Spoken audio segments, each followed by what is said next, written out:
High viewer, আসসালামু আলাইকুম। অবশ্যই আপনারা সবাই ভালো আছেন এবং ভালো থাকার কথা, কেননা আপনারা আমাদের চ্যানেলের সঙ্গেই আছেন এবং আমরা সুন্দর সুন্দর টিপস আপনাদের সঙ্গে শেয়ার করতেছি। তো অবশ্যই আপনারা আমাদের চ্যানেলটি সাবস্ক্রাইব করবেন এবং নতুনরা অবশ্যই সাবস্ক্রাইব করে রাখবেন, যাতে পরবর্তীতে আরও সুন্দর টিপস আপনাদেরকে দিতে পারি। তো চলুন শুরু করা যাক আজকের টিউটোরিয়ালটি। আজকের টিউটোরিয়ালটি হচ্ছে গর্ভপাতের পর যৌনতা শুরু করতে পারবেন কতদিন পর বা কতদিন পরে পারবেন না। তো চলুন, গর্ভের সন্তান অপরিণত অবস্থায় থাকতেই যদি কোনো কারণে নষ্ট হয়ে যায় তা গর্ভপাত হতে পারে। আর গর্ভপাতের পর যৌনতা নিয়ে বহু মানুষের প্রশ্ন রয়েছে। এলাকায় রয়েছে যে বিষয়ে কয়েকটি তথ্য।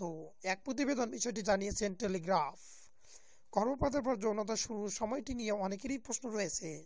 বিষয়টি বিভ্রান্তিকর বলেও মনে করেন অনেকেই। এই বিষয়টি সঠিক সময় কোনটি হবে এ প্রসঙ্গে উত্তর দিয়েছেন ডক্টর ফ্রেটা বার্নটন। গর্ভপাতের কতদিন পর যৌনতা শুরু করা উচিত? 6 মাস, 3 মাস, রক্তপাত বন্ধ হওয়ার পর, শারীরিক ও মানসিকভাবে সুস্থ হওয়ার পর?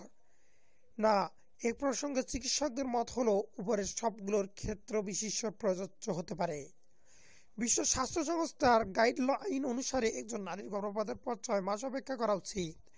অন্যদিকে অধিকাংশ পশ্চিমা চিকিৎসককে শেখানো হয় গর্ভপাতের পর 3 মাস অপেক্ষা করার কথা। অন্যদিকে নিউ আমেরিকান রিসার্চের মতে আপনি যখন এই বিষয়ে প্রস্তুত হবেন তখন তা থেকে দূরে থাকার শারীরিক কোনো কারণ নেই।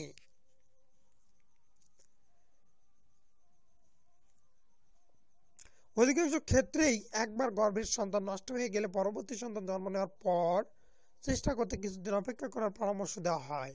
আবার কোনো দুর্ঘটনা ঘটতে পারে এমনটা ধারণা করেই তা বলা হয়।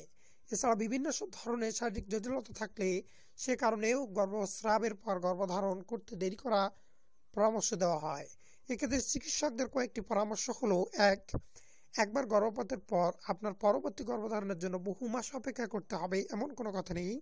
2, কোনো জটিলতা রয়েছে কিনা তা পরীক্ষা করে নিন। 3, সবকিছু স্বাভাবিক থাকলে গর্ভপাতের পর নিজেকে সুস্থ মনে করলেই যৌনতা শুরু করা যায়। তবে গর্ভপাতের পর কোনো নিজে সুস্থ মনে না করলে কোনো অবস্থাতেই যৌনতা শুরু করা উচিত নয়।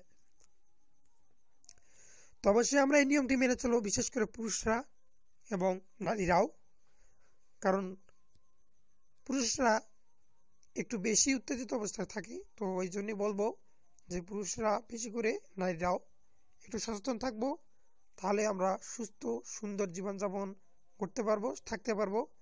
তো ধন্যবাদ সবাইকে, ভালো থাকবেন এবং আমার চ্যানেলটি তো অবশ্যই সাবস্ক্রাইব করবেন, যাতে পরবর্তীতে আরো সুন্দর সুন্দর ট্রিক্স আপনাদের সামনে হাজির করতে পারি। ধন্যবাদ সবাইকে, ভালো থাকবেন।